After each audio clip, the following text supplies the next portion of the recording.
Norton. It's Art Carney. It's no Ed one Norton. knows what we're talking people under about. the age of 60, I'm sorry you missed the joke. Welcome to PTI, boys and girls. In today's episode, the Chargers edge the Raiders. The Sixers put Ben Simmons on the table, and Notre Dame coach Brian Kelly floats the idea of skipping the playoff if parents can't attend. But we begin today with the rather surprising news that Drew Brees will start on Sunday versus the Kansas City Chiefs. Brees has missed 4 games with multiple fractured ribs and a punctured lung. The Saints say Brees is fully healthy and cleared to play. Wilbon, does the return of Brees give the Saints a significantly greater chance of beating the Chiefs? Tony, only if Drew Brees is mid-season Drew Brees. Only if he's completely healthy. How can you be healthy when you've had 11 fractures in your ribs? I don't know. This seems quick to me. But let me say this, Tony. I can see why Sean Payton and the Saints would decide this. Look, if Brees is out there and he looks great and they can protect him, good. If he isn't, they can sit him. They can go to the pen because their record is something like 8-1 without Drew Brees the last couple of years. They can go to the bullpen. They got 2 choices, all right? Once they go to the bullpen and they can say, these guys are accustomed to coming in anyway, let's start Drew, see what he can give us. Yeah, so I fear for Alex Smith when he is out there being a quarterback because of what has happened to him and his leg.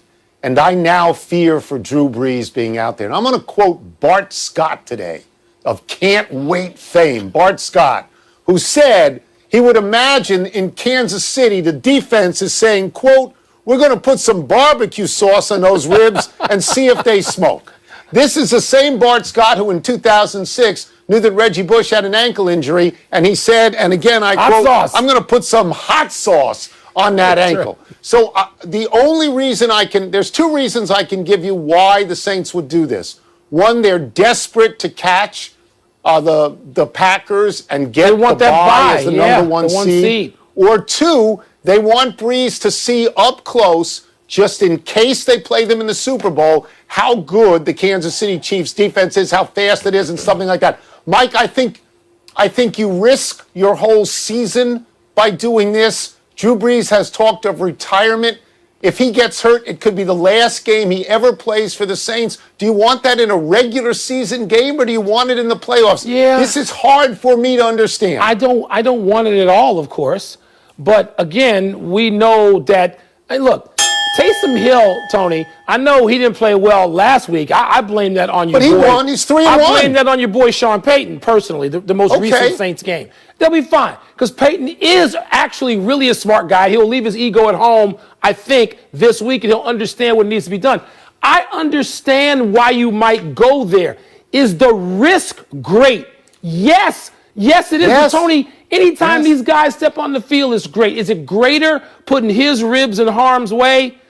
As Bart Scott suggests, we're going to be wincing every time I'm going to say this. What makes this so odd to me, Mike, is that it was just yesterday, I thought, when Sean Payton said, he's a long way away. And then overnight, he's right there. Yeah. So I'm surprised. I'm really surprised. So. Yeah, worth watching, man. It gives it so much more drama now. The Raiders' chances of making the playoffs are close to 0 after they lost in OT to the Chargers last night.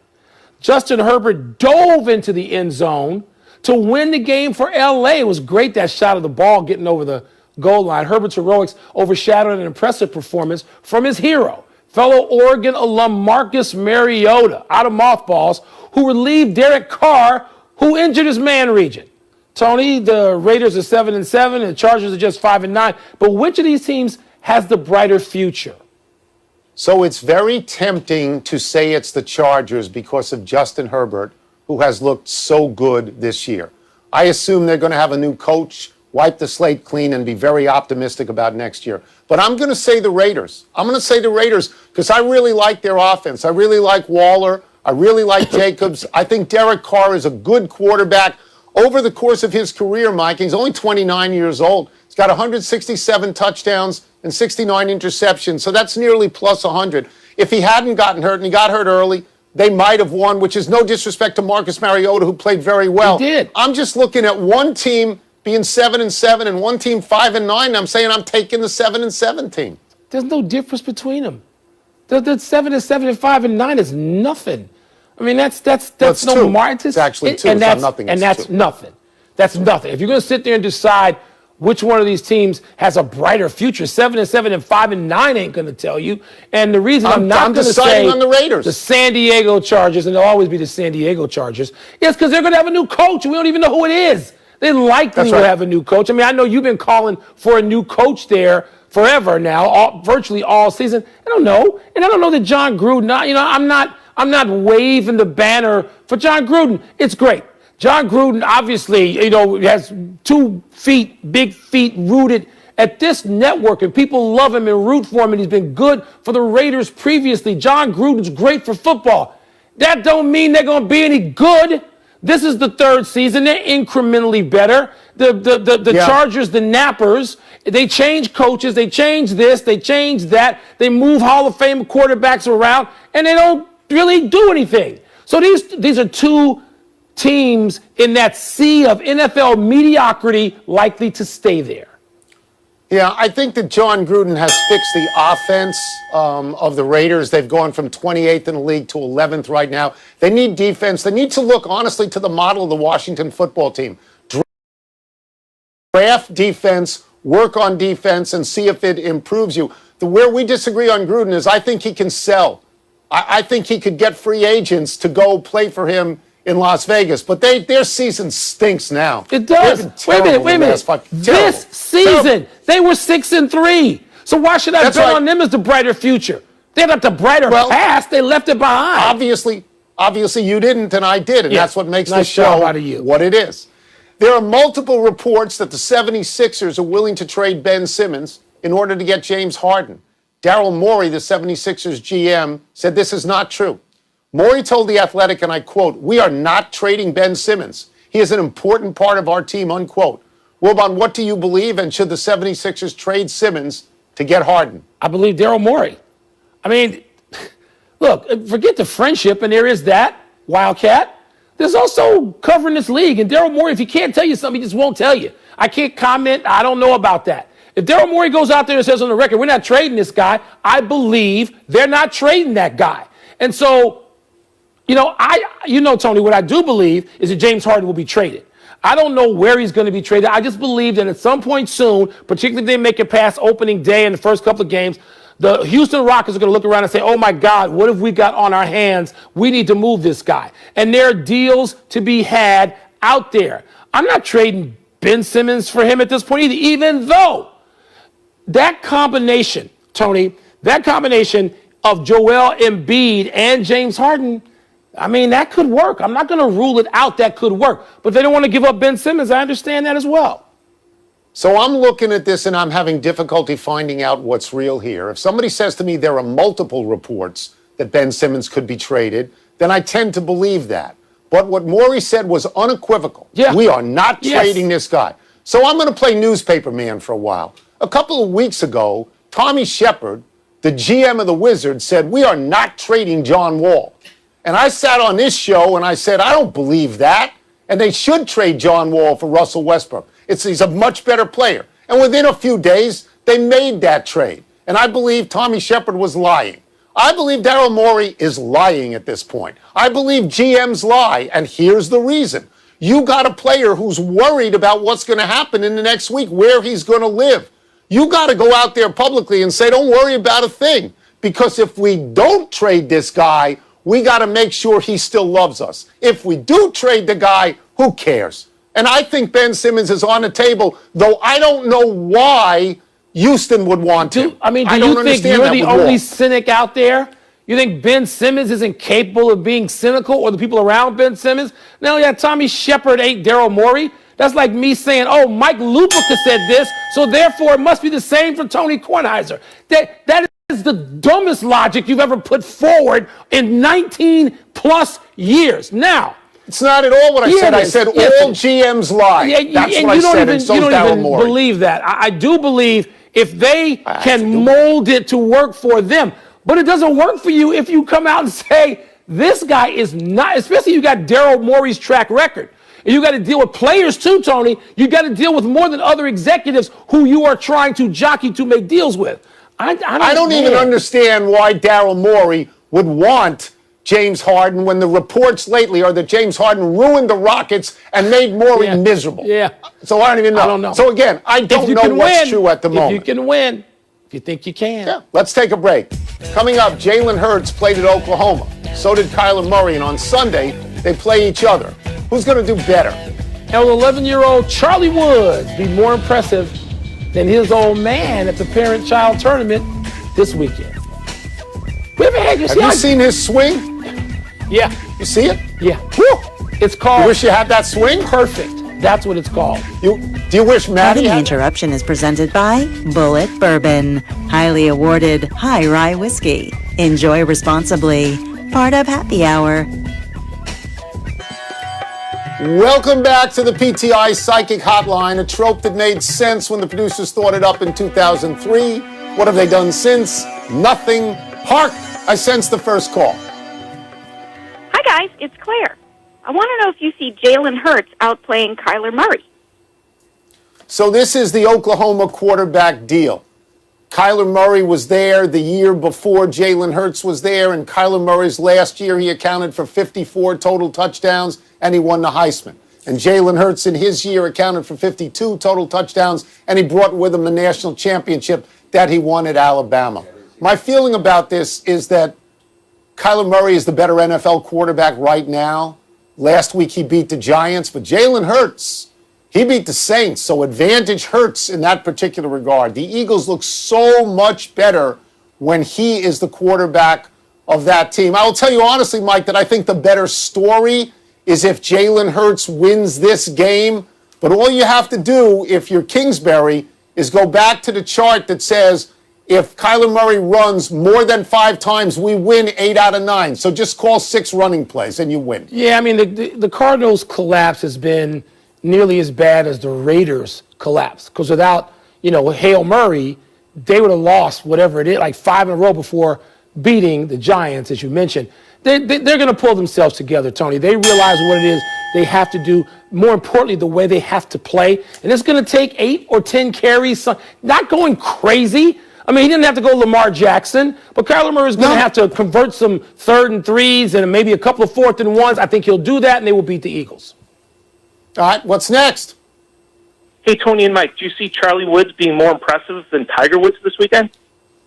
So Charlie Woods and his father are in a father and son tournament that's going to be televised. 20 major winners are in it.